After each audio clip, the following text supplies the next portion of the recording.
Today is the Gwrych Castle Medieval Festival, which is to celebrate the history of the site.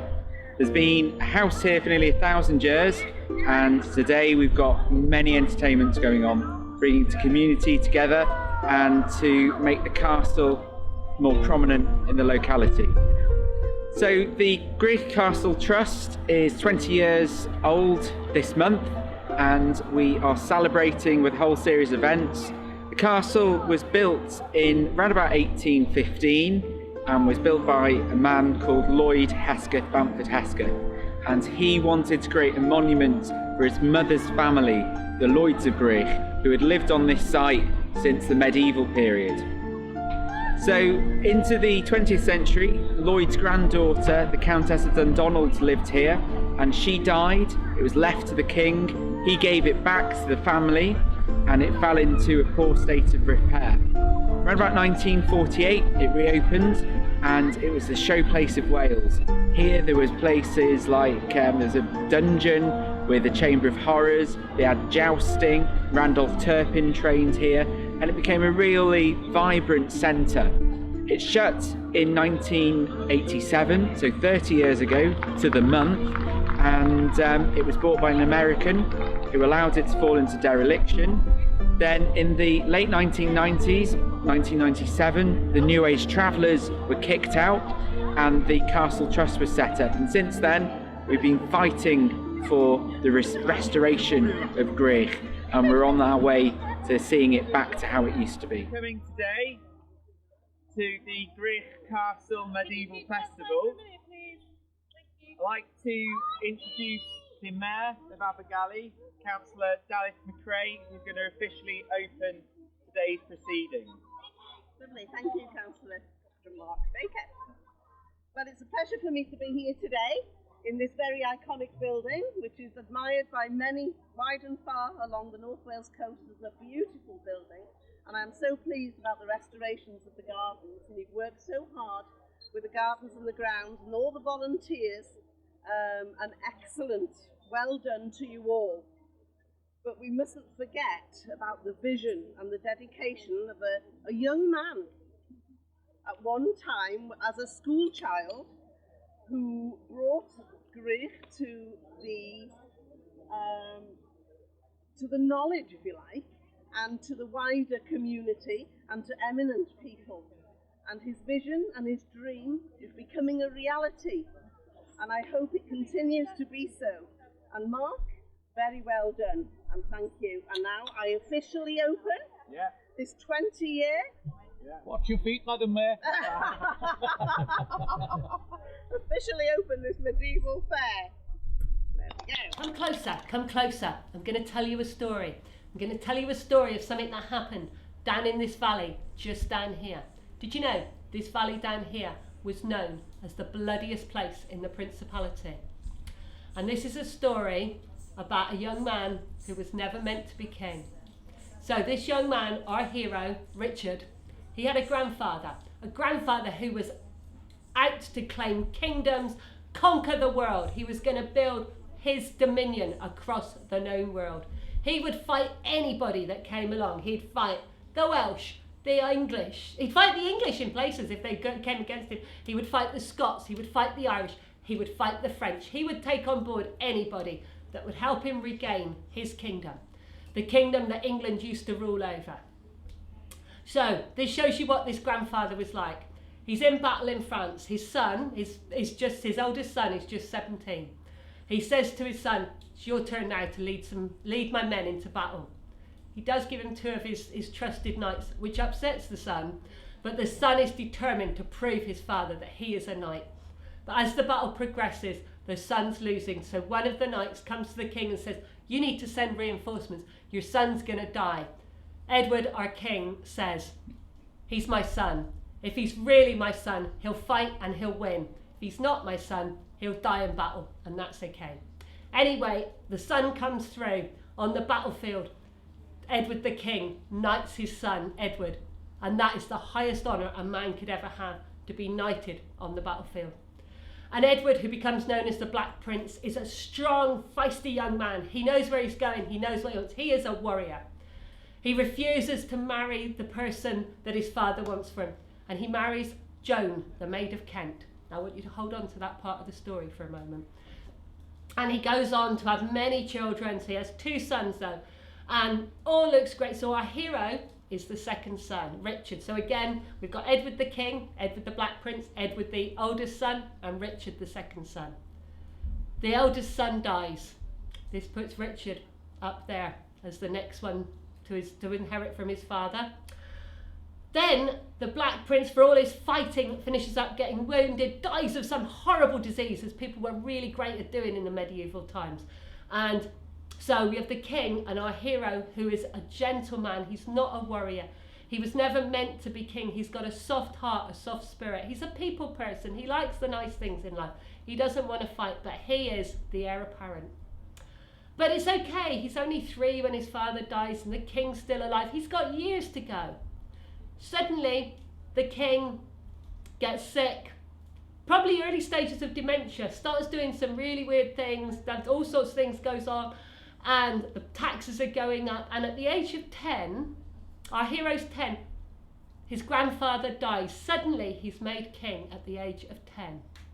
He has lords in charge who help him with things, who make decisions, but they have to put taxes up. They have to pay for all the wars that our King Edward was doing, and they have to pay to rebuild the treasury.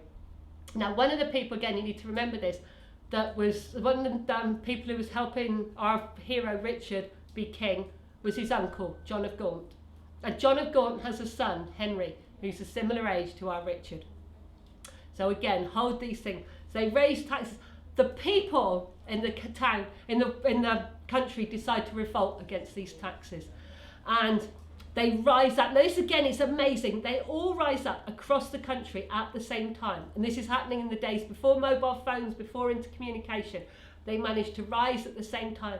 The people from Kent march on London.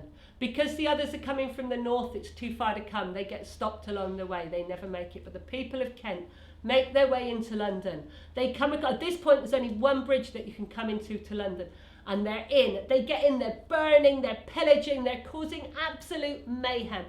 The knights they're struggling to hold this in place.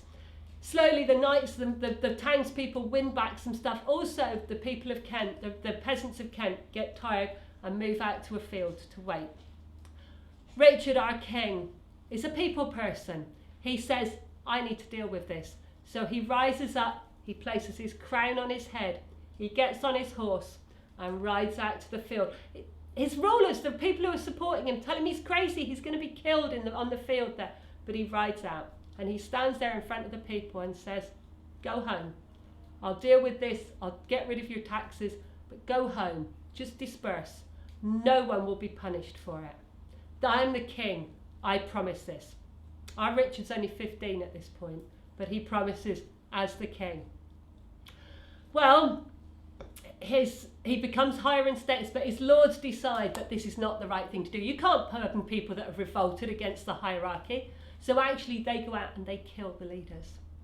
Richard's very angry about this and sets out to get rid of those who don't. So slowly he's building his power base.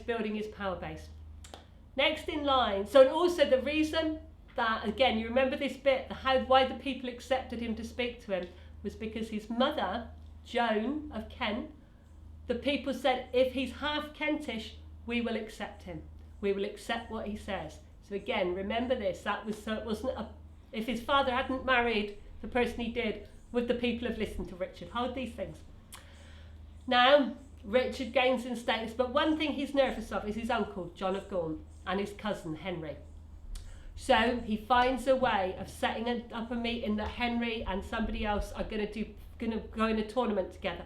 But he banishes the pair of them. He banishes Henry, so he cannot, because of his fear of him. Henry is very angry about this, and as Richard grows, he marries twice. Neither wife gives him a child. Richard has no children. He's still young though. He's only in his 30s. But Henry of Bolingbroke decides to come back because Henry's father dies, John of Gaunt dies, and Richard will not let Henry come across to mourn for his father, to bury his own father. All this is going on, and what happens is Richard is fine. Henry comes over, raises people. The people of the country don't like Richard because he's too gentle. He's not, even though he's lowering taxes, they're not fighting. They don't like the idea. The knights and the lords around him, they like battle. They like claiming land. They like Henry because he's a fighter. He's a warrior. So, while all this is going on, Henry comes in. Richard has fled to Ireland. He comes back across from Ireland. He's at Conway Castle. He is safe at Conway Castle. He's there. He's ensconced in the walls. The people are pleased to see him. They like him. Henry has just landed and is making his way across. Percy, a Duke of Northumberland, comes to Conway Castle, says to Richard, come on, it's time to make your peace with your cousin. You know, make him your heir apparent. Make it safe. The country needs this. But come on, come safely. So Richard sets off with his entourage, coming along the road from Conway Castle. As he gets to this valley down here, Henry has ridden along through here with his army. They meet in the valley just down here. Richard comes. There's a battle. Of course there's a battle. That Richard, when he sees this, is not going to come willingly, but he gets captured by Henry. And for our hero, who never wants to be king, this is the end for him. Henry captures him, takes him back to one of his friendly castles. Richard is never seen again. And that is the end of our poor man who never wanted to be king, who is betrayed in the field down here. Remember though, the moral of this story is, watch who you trust and nothing happens by chance.